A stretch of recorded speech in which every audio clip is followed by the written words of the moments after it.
Hola, vamos a comentar los ejercicios que mandé del tema de aplicaciones de derivadas, del tema 9. Estos son los ejercicios que mandé, divididos por días como os dije. Y vamos a hacer un vídeo comentando un par de cosas brevemente del 11, del 12 y del 14 de los que están resueltos. De los que he mandado, quiero decir, de los apartados que he mandado. Del 11 no tiene mucha historia, no hay mucho que decir, así que pasamos al 12. El 12, lo único interesante que tiene es que es importante, ya lo he dicho, conocer las funciones exponenciales y logarítmicas. Hay que tenerlas en la cabeza, el dibujo hay que tenerlo en la cabeza, porque hay muchas cosas que luego hay que hacer y que si no tenemos muy claro cuál es el dominio, cuál es el límite cuando x tiende a infinito, a menos infinito, en qué punto corta, lo sé, no se pueden hacer. Entonces he hecho aquí un dibujo que, vamos, ya lo tenéis en clase, pero simplemente para recordarlo. Este es de la exponencial, copiadlo por favor, ¿vale? Este es de la logarítmica, copiadlo también si no lo tenéis por ahí. Y ahora cuando lo tengáis copiado lo pasamos a comentar. Brevemente, ¿qué es lo importante? De la exponencial, el dominio de la exponencial, de menos infinito a más infinito, y la imagen de 0 a más infinito. Una exponencial nunca se hace negativa, el resultado nunca es negativo, y tampoco el resultado de la exponencial nunca es 0. Eso es importante. Ahora, hay dos tipos de exponencial. Cuando a, es decir, la base es mayor que 1, que es creciente, y cuando la base está entre 0 y 1, que es decreciente. Pero siempre pasa por el 0 a 1. No hay más que decir sobre la exponencial. Sobre la logarítmica. El dominio de la logarítmica, el dominio del logaritmo en base a de x es desde 0 a más infinito. Es decir, un logaritmo, a aquello a lo que yo le aplico el logaritmo, por ejemplo, si se lo aplico a x, esa x nunca puede ser ni 0 ni negativa, ¿vale? El dominio del logaritmo es siempre positivo, ni 0 ni negativo. Y la imagen, sí, la imagen puede ser de menos infinito a más infinito. Hay dos tipos de logaritmos, dos formas de dibujar el logaritmo. Si la base es mayor que 1, es creciente, ¿vale? Y si la base es menor que 1, entre 0 y 1, porque la base tampoco puede ser negativa ni tampoco puede ser 0, ni tampoco puede ser 1, por cierto, entonces es decreciente, ¿de acuerdo? Entonces, fijaos, es interesante aquí fijaros que el límite cuando x tiende a 0 siempre lo pongo 0 por la derecha, porque es que no hay 0 por la izquierda y tampoco hay cuando x tiende a 0, porque el 0 no forma parte del dominio del logaritmo. Eso es importante. Vale, una vez dicho eso, por ejemplo, en el 12D se ve que en la primera derivada aparece la exponencial. Se saca el factor común, e elevado a x que multiplicas a 1 más x se cierra paréntesis, entonces ahí hay dos opciones. Voy a mostrar, estoy hablando de esto. En el apartado, ¿cuál es? El apartado D, hago la primera derivada, saco el factor común en la exponencial y me sale esto. La única manera de igualar esto a 0 es que o un factor sea 0 o el otro sea 0.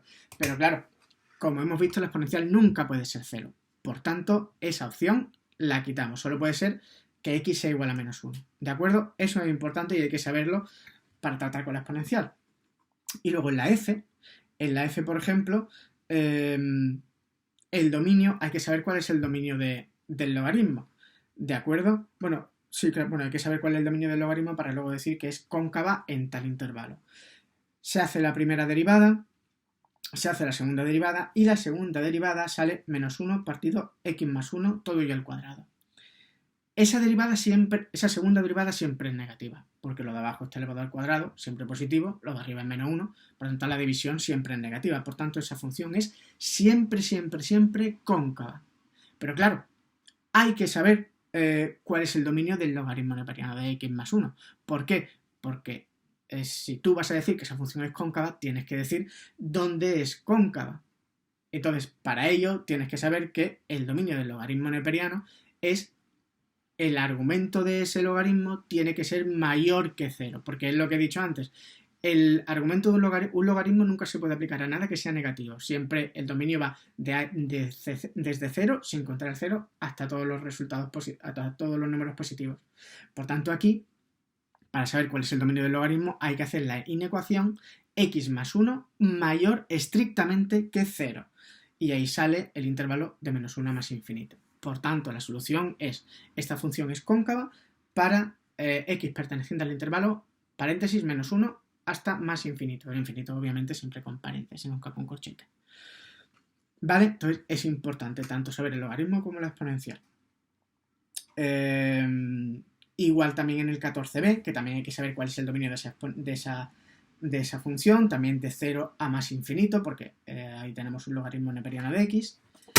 Y luego nos encontramos con el apartado C, que viene funciones trigonométricas. Hay que saberse las funciones trigonométricas. Hay que saberse el seno, coseno, tangente, dónde es positivo, dónde es negativo, cuándo es 0, cuándo es infinito. Si ponéis en internet se encuentra fácilmente. Aquí tengo yo hecho la tabla de cuando es el seno positivo, coseno negativo, primer cuadrante, segundo cuadrante, tercer cuadrante, cuarto cuadrante. A partir de ahí saco cuando la tangente positiva o negativa. ¿Por qué es importante saber eso? Porque en la condición de la derivada de eso igual a 0 me sale que la tangente de x tiene que ser igual a menos 1. Entonces yo tengo que saber dónde la tangente es negativo, en el segundo y en el cuarto cuadrante. Eso es lo primero. Y luego tengo que saber para qué valores del seno y del coseno, para qué valores de la tangente obtengo la tangente igual, perdón, de la tangente no, para qué ángulos tengo la tangente igual a menos 1. ¿De acuerdo? Entonces, eso hay que saberlo claramente. De hecho, si buscáis en internet esto, ¿cómo lo he buscado yo? Yo he puesto ángulos en radianes, os va a aparecer una circunferencia y ahí os aparece los ángulos expresados en radianes. Digo lo de radianes porque en selectividad normalmente te ponen los ángulos en radianes, ¿vale? Pero una vez que tenéis eso, hay que saber los valores de esos radianes o ángulos y luego lo pasáis a radianes con la regla de 3 sencilla. Hay que saber los valores de esos ángulos, de su tangente, de seno, coseno, etc.